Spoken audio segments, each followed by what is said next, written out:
KCR AP ప్రభుత్వానికి అమ్ముడుపోయి కృష్ణా జలాలను తాకట్టు పెట్టారని విమర్శించారు కేంద్ర మంత్రి బండి సంజయ్. నీళ్ల పేరుతో కాంగ్రెస్ బీఆర్ఎస్ పార్టీ పొలిటికల్ డ్రామాలాడుతున్నాయన్నారు. పాలమూరు రంగారెడ్డి విషయంలో బీఆర్ఎస్ తీరుపై ఉద్యమం చేసిందే బీజేపీ అన్నారు.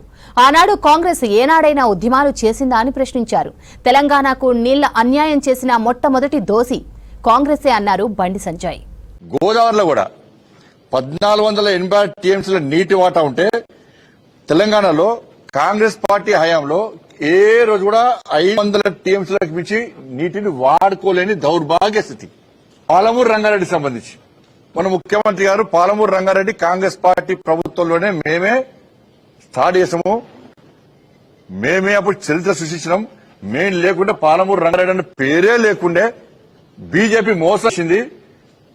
పోలవరానికి జాతీయ హోదా ఇచ్చి పాలమూరు రంగారెడ్డికి జాతీయ హోదా ఇవ్వకుండా తెలంగాణకు అన్యాయం చేసింది, తెలంగాణ ప్రజలను మోసం చేసింది, అవమానపరిచిందని చెప్పి కాంగ్రెస్ పార్టీ ముఖ్యమంత్రి అన్నాడు. బీఆర్ఎస్ పార్టీ హయాంలో ఇదే ముఖ్యమంత్రి కేసీఆర్ గారు కూడా అన్నారు.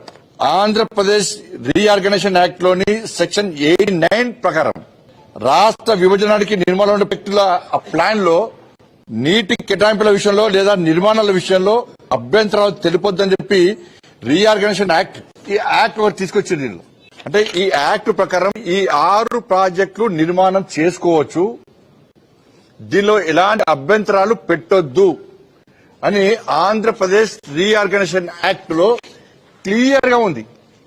ఈ 6 ప్రాజెక్టులలో అసలు పాలమూరు రంగారెడ్డి లేదు. ఇలా నువ్వు 299 టీఎంసీలకు ఎవరినడుగు ఒప్పుకున్నావని నేను అంటున్నా. కదా ఆ రోజు అడిగినా ఈ రోజు అడుగుతున్నా. ఇలా ఊకదంపుడు స్పేటం ఇచ్చినావు కృష్ణ మీ జాగిరా అంటే నువ్వు పోటు కానివి తోపు కానివి ఏదో సాధిస్తావంటే నువ్వు ఒప్పుకున్నది ఎంత? 299 టీఎంసీలకు ఆ రోజు ఎందుకు ఒప్పుకున్నావో కేసీఆర్ దగ్గర ఇప్పటికి సమాధానం లేదు, ఇప్పటికి లేదు. ఇది మొట్టమొదటి బయట పెట్టింది నేనే, రాష్ట్ర అధ్యక్షునిగా. రోజు ఈ డాక్యుమెంట్ బయట తీసుకొచ్చింది నేనే. భారతీయ జనతా పార్టీ జలశక్తి మినిస్టర్